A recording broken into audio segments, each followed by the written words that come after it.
Hello, welcome to this lecture 20, which is the last lecture of week 4, as well as the last lecture of our 4-week SWAYAM course called Aspects of Cultural Studies.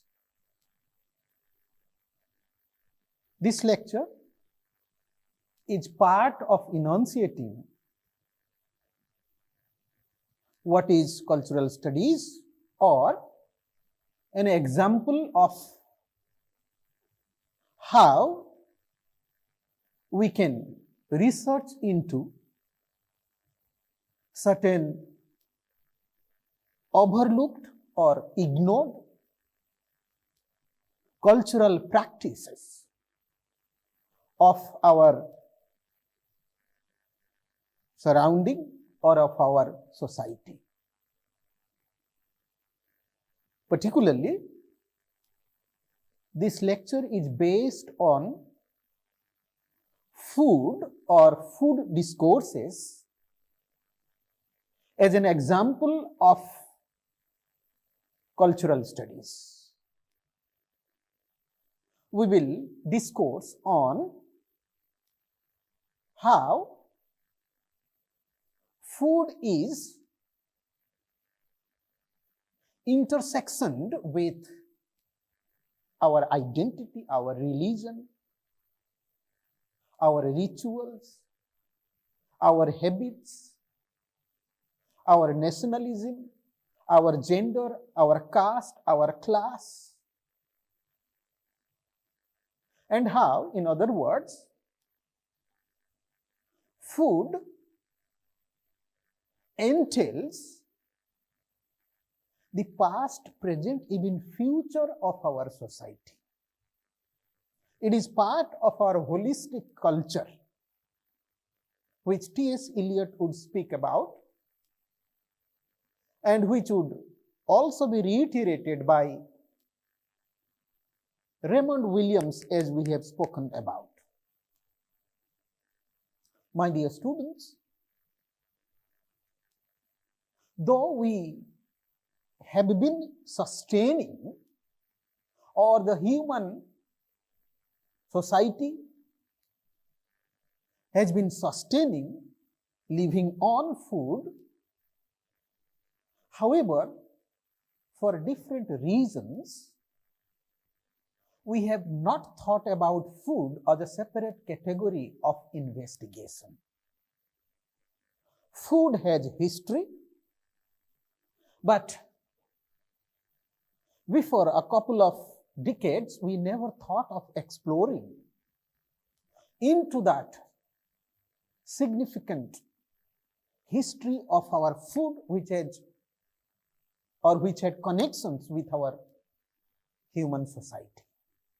Probably, as I think, we overlook the history of food, or to think about food, because of our overemphasis on the struggles for food, and how food was reduced to kitchen, to hut, to caves.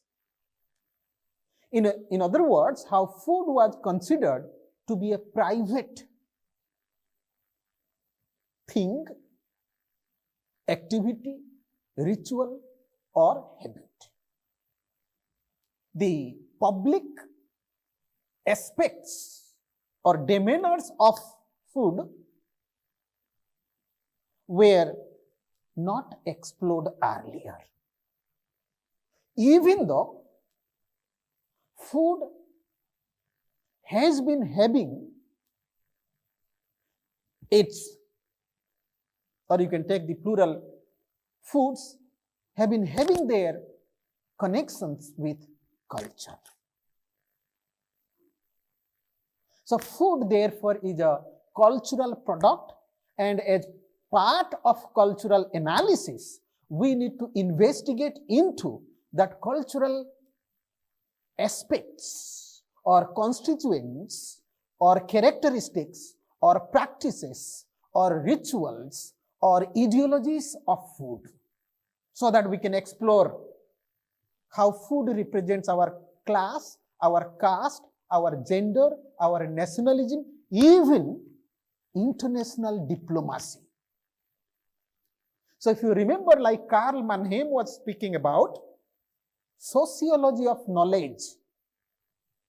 So we do not have food as a noumena existing on their own, but food as phenomena likely to be decoded, interpreted through the sociology of food, like Karl Mannheim spoke about sociology of knowledge. And you see, we have already discussed in this course, cultural studies emphasizes on this cultural politics of knowledge. And in this case, cultural politics or rituals of food. Now, my dear students, food having its all rituals, practices, habits, categories, everything, food, and I will use foods also for plural, food or foods have transgressed their boundaries. Let's say the best example is how there is a paradigm shift from the private dealing or engagement or private position of food in your kitchen, in your drawing room or on your dining table to the public space, to the market, to the mall, to the street, to the exhibition and many other public spaces. So people are eating anything, anywhere, anytime. So this is the transgression of food or food culture. Forget about its capitalistic connection or connections. And we have become greedy, avaricious, sinful in devouring anything and being snobbish of our stomachs. So my dear students, when you see such public manifestations of food in terms of kinds, practices, places, everything, we need to think about this new culture.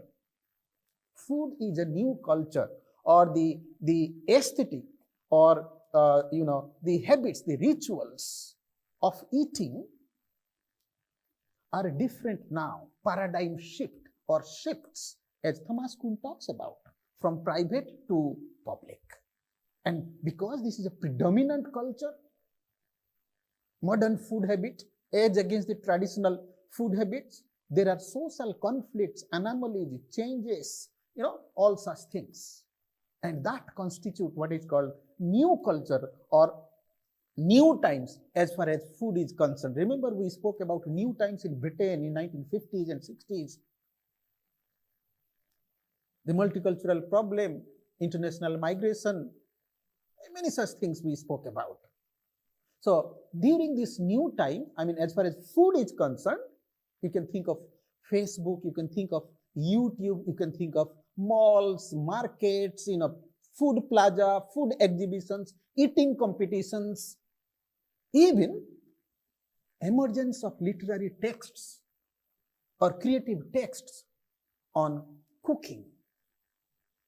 And not only do you have food or foods, you also have food manuals, food vocabularies, different modern types of vocabularies related to, hotels, restaurants, menus, food items, kinds of manners of eating, types of food or foods.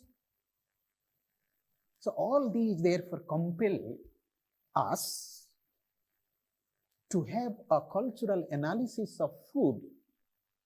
So as a student of cultural studies, your course, that is cultural studies, will empower you how actually you can look into eating, food, habits all around you, which the society thinks that it is trivial, common, universal to everybody. But there are peculiarities in food, entailing everything, rituals, habits, and kinds, and other things, good, bad, private, public. All these are peculiar aspects of food in that traditional universal idea, normative idea about food. So there is cultural hegemony, as Gramsci spoke. So you have culinary hegemony. Some food items are prescribed, others are prescribed. Some are legitimate, others are illegitimate. Legal, illegal. So there are peculiarities in food practices, and those peculiarities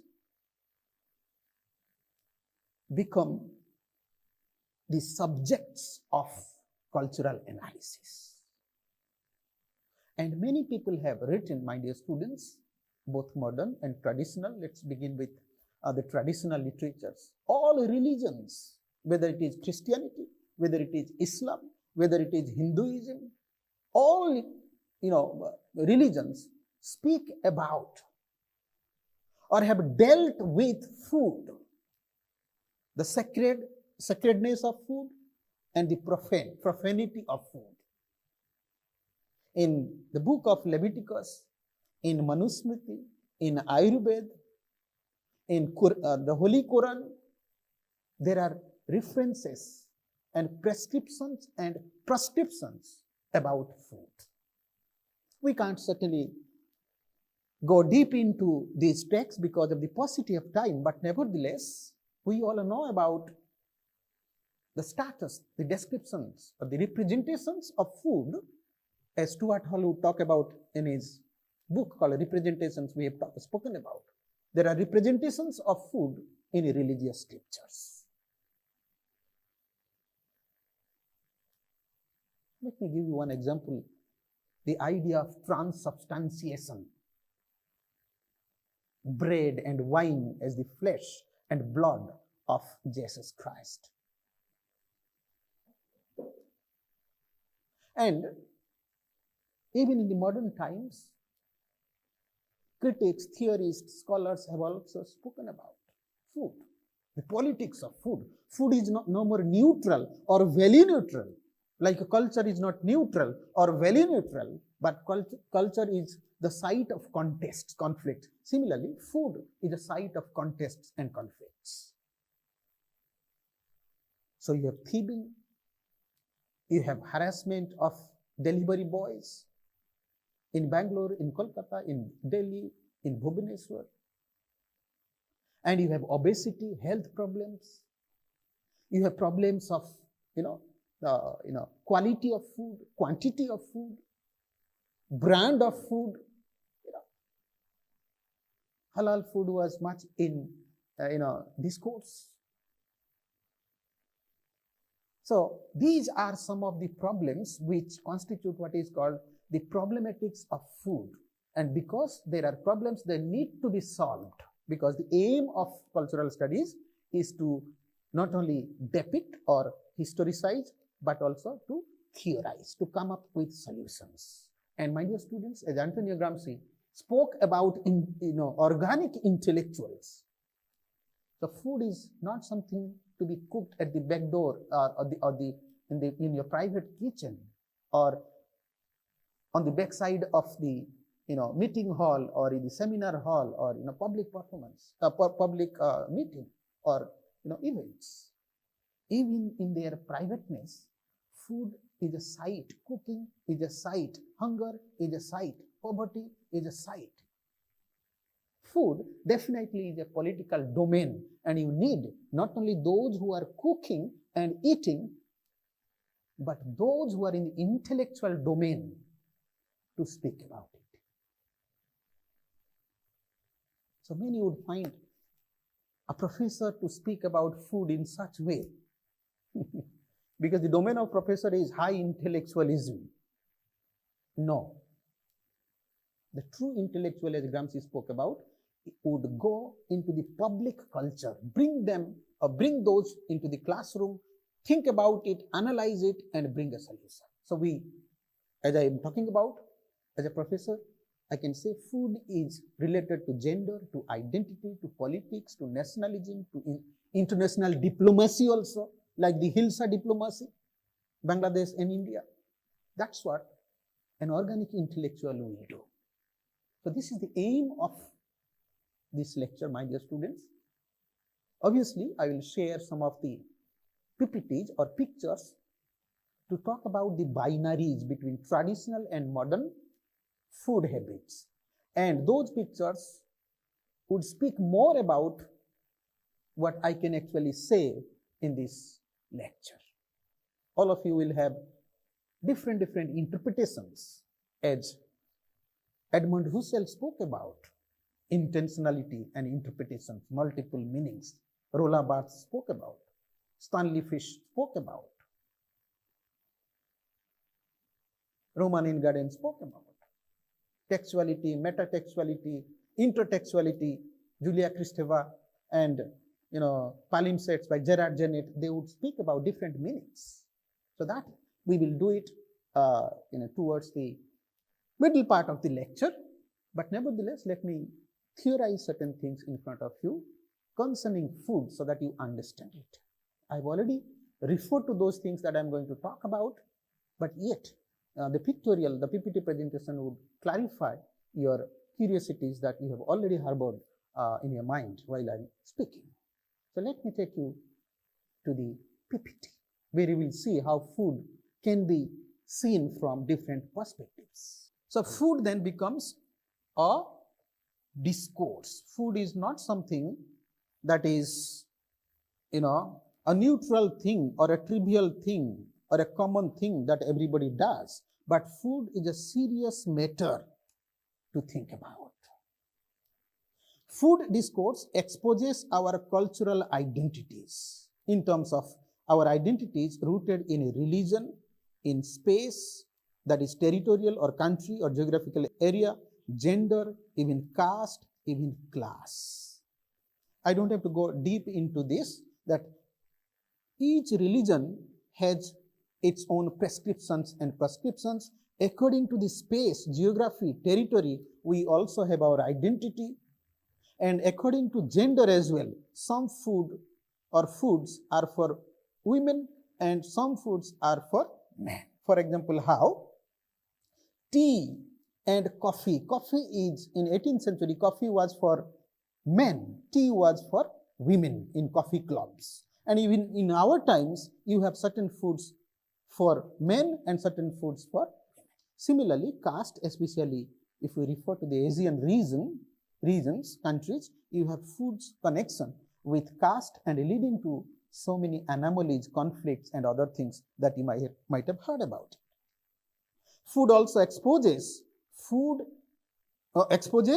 culinary hegemony, dominance of certain food habits over other food habits. And this is what, Gramsci was talking about, hegemony and domination, not only in terms of politics, but in terms of culinary culture also, food cultures. So certain food cultures are more, dominating than the others. And they try to be, master culinary culture over others. And culinary normalization, this normalization is normative definition of any culture. We talk about normalization when we talk about, the heterosexuals, the homosexual, or let's say when we normalize things about male and female, humans and animals. So there are societal rules of what is normal and what is abnormal. So in the sphere of food also, there are normalization of food. You cannot have certain food or foods in a particular country. That's not normal. That would be considered as abnormal. Similarly, food also exposes the intersectionality of it with the nationalist thoughts or socialist philosophy. In certain historical periods, you will see in the struggles for national identity, national freedom or independence, or in the act of reforming the society, certain intellectuals, certain humanists, certain leaders, revolutionaries would come up with certain revolutionary ideologies or ideas. Let me give you an example how the father of the nation, Mahatma Gandhi, was speaking about salt as symbol of our indigenous Swadeshi food as against the Videshi food, foreign food against the British. So salt then is related to our national freedom struggle against the Britishers, and how Gandhi, as a social philosopher, as a revolutionary, as a nationalist leader, would emphasize on the connection of salt with that of our national identity. Similarly, you have food practices. Now, those practices which expose the dichotomy between sacred food, profane food, vegetarian, non-vegetarian, raw food, or cooked food. I will show you a diagram, a chart that I have prepared for you to understand briefly about the kinds and natures and types of food in the next slide. So, this is how food is not neutral or apolitical, but food is a site of meanings of many kinds. And that is why, my dear students, Pierre Bourdieu and Lévi-Strauss, even Arjun Appadurai, and many others have spoken about, or rather theorized about food and food's political, cultural, meanings or connotations. Let me take you to the next slide. So Pierre Bourdieu, in his book called Distinction, a Social Critique of Judgment of Taste. In French, it was published in 1979, in English with translation 1984.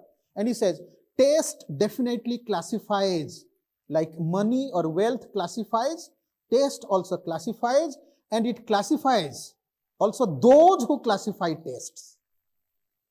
Social objects distinguish themselves by the distinctions they make, distinction between what is beautiful, what is ugly, what is distinguished or popular, or what is vulgar. So, like social objects distinguish between beautiful or ugly, or what is distinguished and vulgar and other kind of distinctions, similarly, taste also classifies, or rather exposes the binary, the division, the opposition, and those oppositions are in our cultural practices, and those oppositions are related to our eating habits. In other words, besides the social objects, you have eating habits which also define what is beautiful, what is ugly, what is accepted, what can be rejected, and other things. Similarly, Lévi-Strauss, in his article called Culinary Triangle, talks about how cuisine can be the medium of messages. And I'm quoting him, he says, with the elaboration of cuisine and its socio-economic contexts, the capacity of food to bear social messages is increased. Food is not neutral, it is a medium, it is a sender, it sends meanings. As many anthropologists have shown, what have they shown? They have shown that food in its varied guises, contexts and functions can signal rank and rivalry, solidarity and community, identity and exclusion, intimacy or distance. So my dear students, and this is what Arjun Appadurai quotes Lévi-Strauss in his article called Gastropolitics in Hindu South Asia. So you can see, my dear students, as I have already spoken about, food is not neutral to be left. Food is not apolitical, not to be intervened. Food is not, without any meaning. Food has many connections. It divides, it unites, as you can see. So I will take you to the next slide to understand it more. As you can see, food, and there are local food, global food, and glocal food, traditional and modern food, veg and non-veg, private and public, raw, cooked, boiled, roasted, smoking, necessary and luxury food, sacred food, profane food, neutral food. These are the kinds of food you can think about. Or in broader term, we can think of food as homemade food and the industry made food, the commercial capitalistic food that you find in malls, in plaza, and in the food plaza and other things. So broadly, these are some of the categories of food. You can add some more also, but this is what I thought to put all these in brief diagram. So my dear students, this is how food is not neutral, as I have been talking about. And food has connections with curriculum, identity, gender, and other things. So I'll take you to my slide and show you some pictures which are basically self-explanatory, and obviously you will have your own reading to understand or to make you understand in this lecture how food is a domain of cultural studies, or can be a domain of cultural studies, wherein we can brought in literature, we can brought in food, we can brought in science, we can brought in all kinds of subjects to have an interdisciplinary outlook into food, because cultural studies always encourages interdisciplinary studies or transdisciplinary studies. Let's see. So with this, I'll take you to my next slide. As you can see, food has connection with gender and curriculum. This is a picture from our textbook from Odisha. This picture is basically part of a nursery rhyme in the Odia language in Odisha. This rhyme is about how there is a joint family and how all the members sit together and eat together, and how they listen to their grandmother. The grandmother is telling the story and the mother is cooking. It eulogizes a joint family. This is called Our Sweet Home. This is the joint family, and how food is related to the idea of sharing in the joint family. So sharing food has connection with love, affection, with the space, with the ideology, with the gender relations also. For example, how grandmother is supposed to tell these stories as a part of nurturing or as a part of education, and how mother is assisting. Obviously, it has a traditional interpretation, and if this was the traditional depiction, in Kerala, we have a newer depiction of food and gender. You can see the male member, the husband is also part of this cooking process. There is sharing of cooking. The mother is cooking and the father is also cooking. So this is a gender neutral, picture that is part of Kerala school textbook, and this has been appreciated by many. So what I'm trying to tell you is how food has connection with gender and with identity, with home, with family, and more significantly with curriculum and text. So this is from the Sangam literature, and this is the the source. You can see the traditional ambience or culture or rituals of cooking. By rituals, I mean the practices, the rules and regulations of cooking or food. As far as food rituals are concerned, you have traditional and you have the modern. This is pertaining to your kitchen in your home, but this is something being cooked in the midst of forest. So we have transgressed from or shifted from private to public, to unknown, uncanny, strange, exotic places. And food that was sacred becomes food that is profane now. And food is also related with family patterns. This is again an example from Odisha, where there are 40 members, and these 40 members share or eat from one hearth, one pot. Means there is just one cooking place, and in that one cooking place, at one place, the food or the meals are made for all 40 people. There are also 100 members and people eat together from one source, from one kitchen. So this has been dismantled, as you can see, and now you have a nuclear family.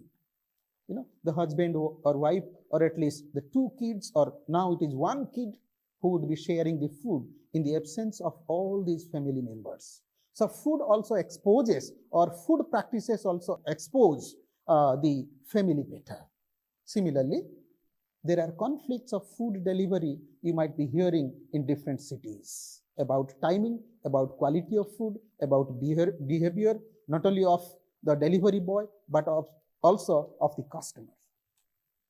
Similarly, food and religion and community sharing religion. So this is from the Golden Temple. Similarly, you have examples from the Jagannath Temple from Odisha. You can see how food can be part of community eating, religion and other things. And as you can see on your screen, this is something, a newer technological manifestation, cyber manifestation of food culture, particularly the YouTubers from across the globe.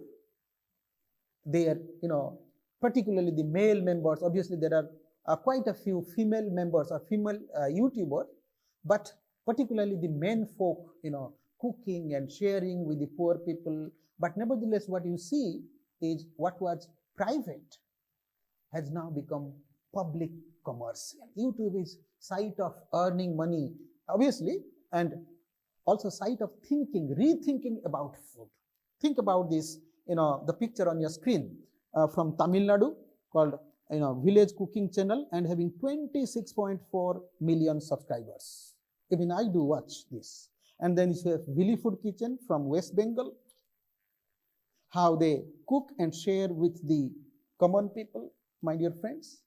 Don't you think that this is something, a novel way of sharing, connecting with people, respecting food, and bringing in unity, diminishing, the differences in caste, in class, in geography and geographical differences and many others. So these YouTube cooking channels are also sites of cultural analysis of food. In the next slide, as you can see, how food is related to capitalism. This is from America, and the increase of the fast food. And similarly, you have food exhibition nowadays.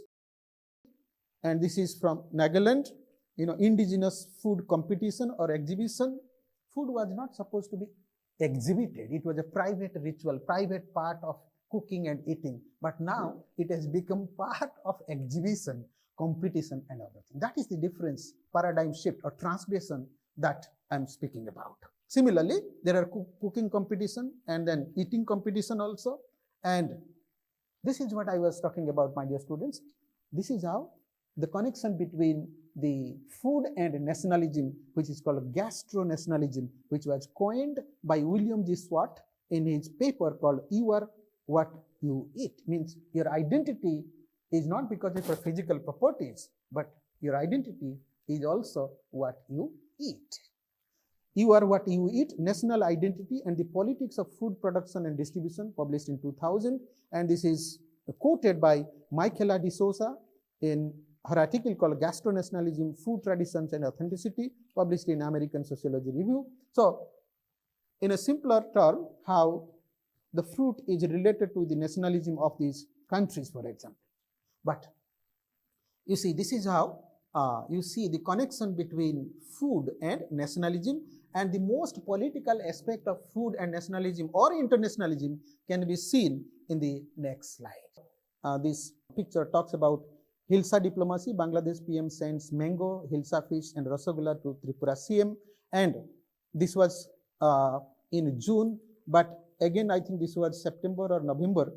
There was this, fish diplomacy setback for India. Bangladesh was trying to stop export of Hilsa fish to India during the time of Durga Puja. So how food therefore can be part of international relation or international diplomacy. So my dear students, then this is how you actually try to connect, or you can probably relate cultural studies with food. Not only food, each and every aspects of society can be analyzed from the perspective of cultural studies. So you had the examples of disability studies and animal studies by Dr. Dhriti Redalai, and now you have the example of food as part of cultural analysis by me.